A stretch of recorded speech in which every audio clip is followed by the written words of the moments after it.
Our scripture lesson this morning comes from 2 Kings chapter 3, verses 16 and 17, and continues in Isaiah in chapter 41, verse 18. And he said, "Thus says the Lord, I will make this wadi full of pools. For thus says the Lord, you shall see neither wind nor rain, but the wadi will be filled with water, so that you should drink, you, your cattle, and your animals. I will open the rivers on the bare heights, and the fountains in the midst of the valleys, and I will make the wilderness a pool of water, and the dry land springs of water." The word of God for the people of God. Thanks be to God. There will be no superheroes today. And we're not going to talk about cell phones, but I want you to think about this device. 25 years ago, this did not exist. Why do we have one of these today? Well, okay, it's the popular thing to do. But if 25 years ago someone would have put a device of this type in your hand and said, "Did you realize that I can talk to somebody on the other side of the Prairie and there's no wires between us?"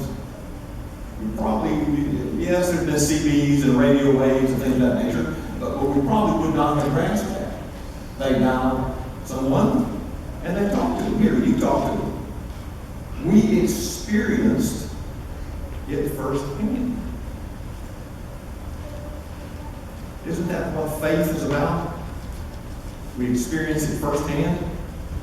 The writer in Hebrews says, "Faith is the substance of things hoped for, and the assurance of things unseen." When you go back and you begin to look at the old text, the Hebrew or the Greek, there's a word, rekush, which means the substance, the foundation, the basis. Faith is the basis of things hoped for and the assurance. And that old word is alinkos, the evidence. Think of the number of television shows that exist today where it's the CSI or whatever you want, your favorite. They look for evidence, and a term that has become very popular is forensic evidence. And the writer of Hebrews is saying that our faith is the evidence, the substance and the evidence. Paul told Romans in chapter 10, he was talking about the engagement of the mind. Our faith comes by hearing, and hearing from the Word of God. He continues to write to the Romans, and they must have had this, they probably kept the Roman postal system going because of the number of chapters that were written there to the Romans. Faith is a means of disclosure. Wow, in this society, disclosure has become very popular or important. We want full disclosure. Don't tell me only part of it, I want full disclosure. And again, isn't that what faith is about? Full disclosure. So Paul told them that now it is revealed and made known through obedience, which comes from faith. Well, Alyssa read, in her translation, talked about a wadi. My translation talked about a valley. The directions were to dig a ditch. That verse by itself doesn't help you along, so let me give you the backstory. The nation of Israel, there were 12 tribes. The 12 tribes, one against another, they got mad at one another. Two of them split off, Judah and Benjamin. And they were ruled by a king. That left the other 10 to be called the nation of Israel. And they were ruled by a king. Well, Judah had a pact of some type with the country Moab. But the Moabites decided, we don't want to honor this contract any longer. They began to revolt. So the king of Judah approached his kinsman, so to speak, and said, "We need to put this down before the Moabites get out of hand. Will you join me?" "You bet I will. Don't like the Moabites in." going to do this? Well, we're going to come up with a sneak attack. Now, sneak attack 3,000 years ago would be much different than a sneak attack today. We're going to go through the land of Edom, and we'll come in from the backside, and they will never suspect us. They concurred, but they needed the agreement of the king of Edom. Oh yeah, I don't like the Moabites either. So 3 nations combined. And some of the math that I pulled together on that identified that there were as many as 500,000 in this army going through the land of Edom as they approached the Moabites. Go home, check out 2 Kings in chapter 3. 7 days into their quest, they ran out of water. How many of you today have been on a quest of some type and you became thirsty? You were out of water. Oh, my little Ozark bottle doesn't have any more in it. I've got to have more water. Where am I going to get it? Let's talk about physical thirst. Well, what about those other areas of our life where we may begin to thirst? Anything come to mind? No, you don't have to respond. It could be our health. Well, I've been on a quest for health, but no matter what I do, something's missing. I wind up continuing to be thirsty. Maybe I'm looking for financial security in my life, but no matter what I do, that quest, I wind up being thirsty. What about the health of a family member, the loss of a family member? How are we going to deal with that? And although we have strong support groups, we're 500,000 in this army, but they're out of water.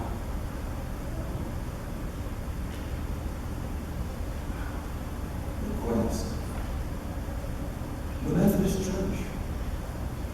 Its quest to continue the story of salvation, continue to serve communities, continue to serve in the state and the national level. And yet there's a thirst taking place within the United Methodist Church. And just in case you've forgotten what happens when we no longer have the proper amount of fluids in our system, our blood begins to get a little thicker. Our joints don't move as easily as they should. Our skin is not as flexible. Now, don't let me go and look in the mirror. Okay? Our digestive system begins to slow down. And it could lead to severe constipation. Do you find that taking place in areas of your life because you lack water? I wonder how many in this army of 500,000 said, well, this is not what I bargained to do. I'm out of here. And whether they were on foot or whether they had an animal which they rode, they split. Oh, I remember water back, maybe a half day's journey. I can make it that far. I'll go back to that. No doubt there were some in that 500,000 who said, I believe I can find an alternate source of water. Find me a Red Bull somewhere. Are we sometimes seeking alternate sources? Are we abandoning the quest because we have become thirsty? These 3 kings realized that something needed to be done, and as they collaborated, no doubt with some of their counselors, they remembered the man Elisha. Now, Elisha had been a follower of Elijah. Elijah had performed a tremendous number of miracles, and when Elijah was taken into heaven, Elisha was there. And he asked for doubling up, double portion, as the scriptures say. And God granted that to Elisha. Someone sent him a text. They found Elisha. They brought him in. They explained the situation to him. And Elisha said, I can't do it without something that gives me peace of mind. And he called for a harpist. And the harpist came in and began to play some soothing music, and it began to get him into a state of mind, and God began to communicate with Elisha. And let's read the words for us this morning. Dig ditches. And the kings, man, what are we going to do? They tell their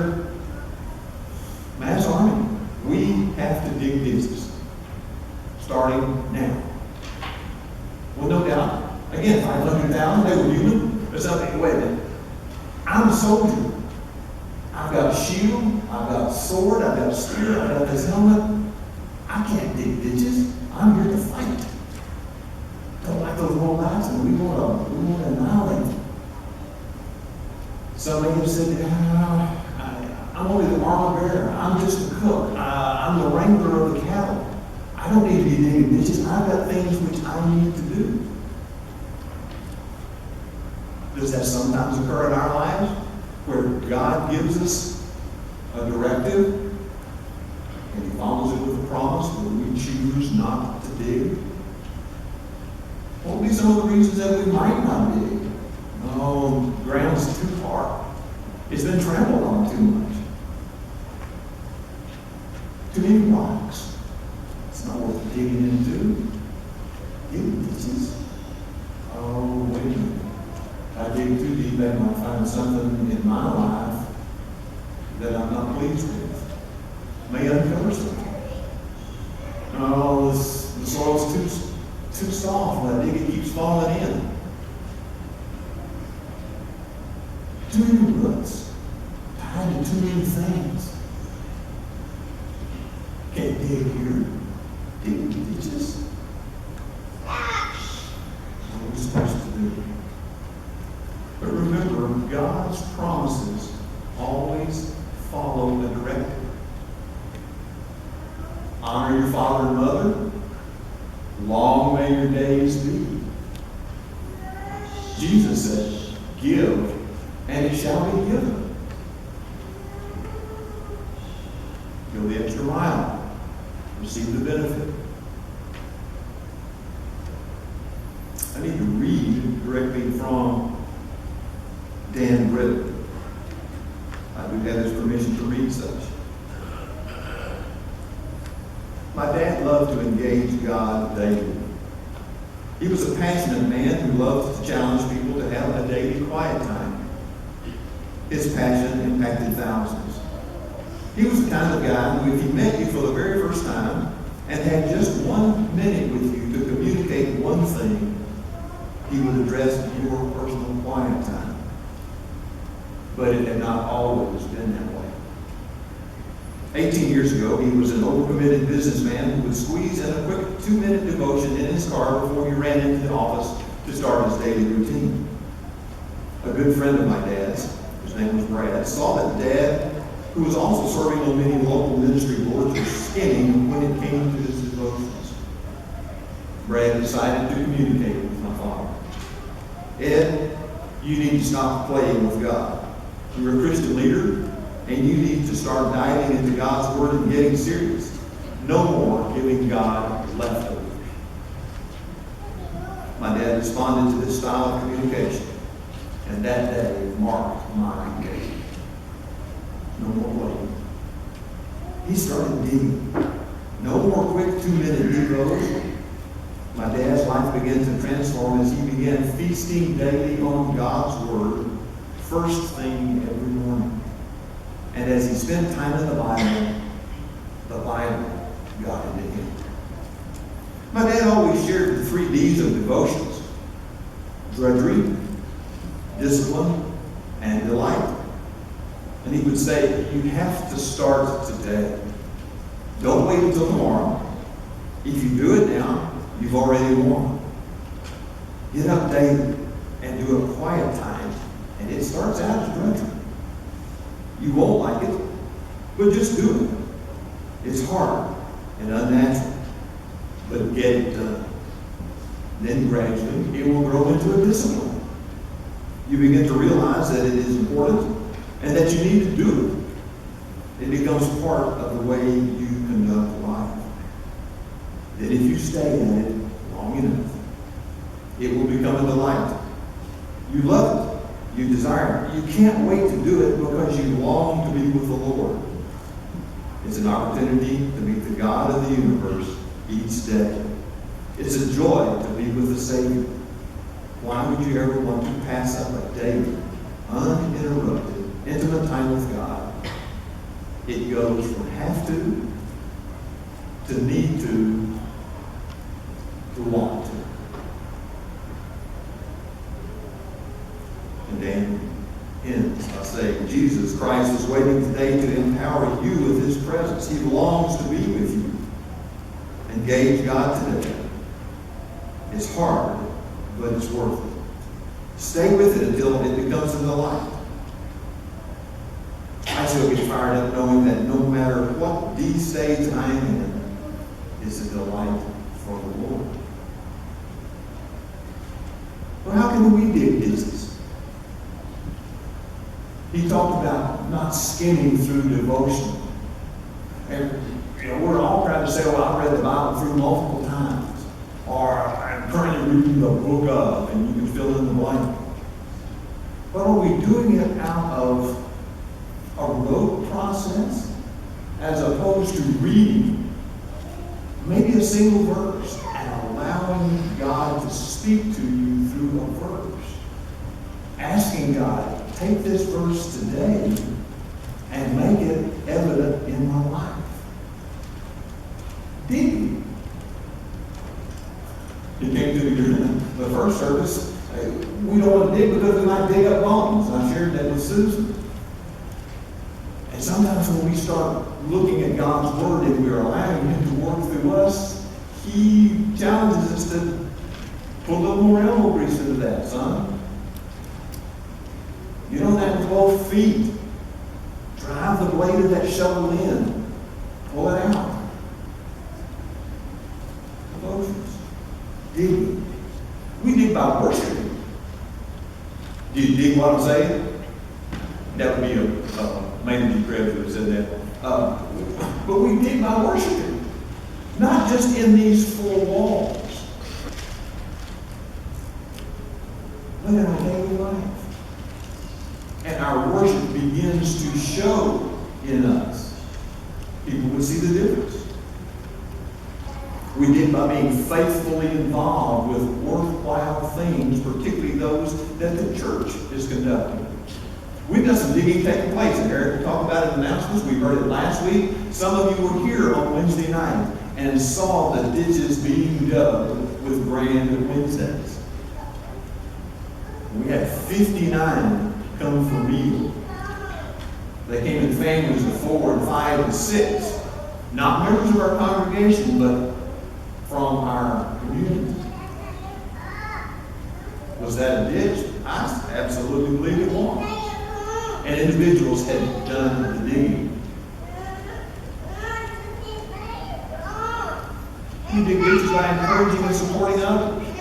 Yes, there was that veteran soldier among that army of 500,000. He said, I'm here to give you some tactics. I'm here to maybe give you a little support in how to fight the Moabites, but I'm just not capable of digging. But he encouraged others how to properly hold that shovel, how to properly hold that pick if they existed at that time. We all had the opportunity to fulfill that role. But we take a shovel and we hit the ground one at a time.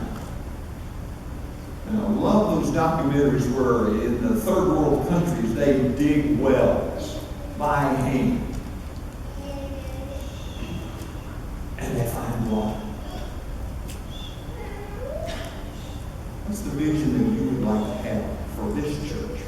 What's the vision that you would like to have for yourself, for your family, for those that you come in contact with on a regular basis?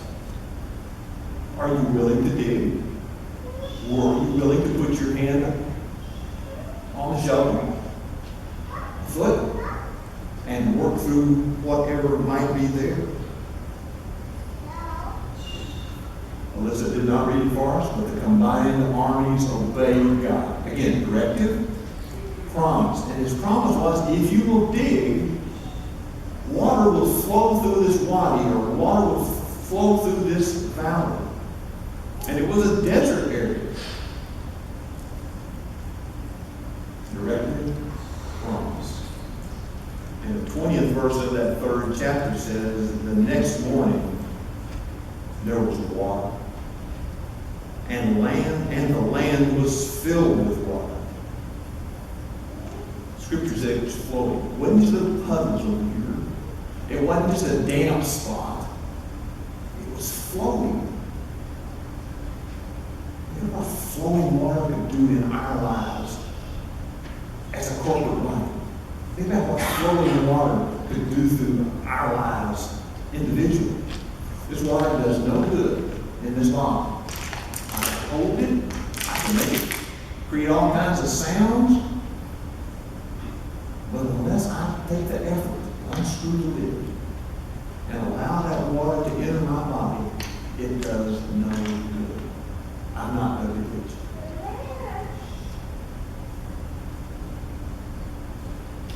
Grab a shovel, begin digging. There needs to be a ditch dug right here. There needs to be a ditch right here. That building across the street, there needs to be a ditch dug right there. Over in that chapel building, there needs to be a ditch. Down in Wesley Hall where Sunday school and over the children's building where Sunday school occurs, there needs to be a ditch dug. Because if we don't dig ditches, there's no place for the water to go. And wouldn't it have been terrible for that army had they not been obedient, had they not dug ditches, and the water came and there was no place for it to stop. It went on. We must dig ditches. It's time for us to dig ditches if we expect God to move in our lives, in the lives of the United Methodist Church. A little card that you had this morning with the shovel on the front, and it gives you the 3 Ds. If you've already flipped to the back, you see areas: children's ministries, youth ministries, adult ministries, and there are multiple areas that have been created where ditches need to be dug. And you may have already begun thinking, over the next months, to think of places that you individually are willing to dig. Are you willing to solicit others to come help you dig? So that water might fill this valley.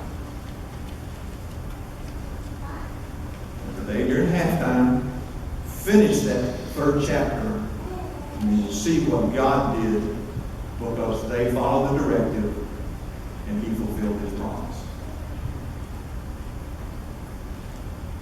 In the name of the Father, and of the Son, and of the Holy Ghost.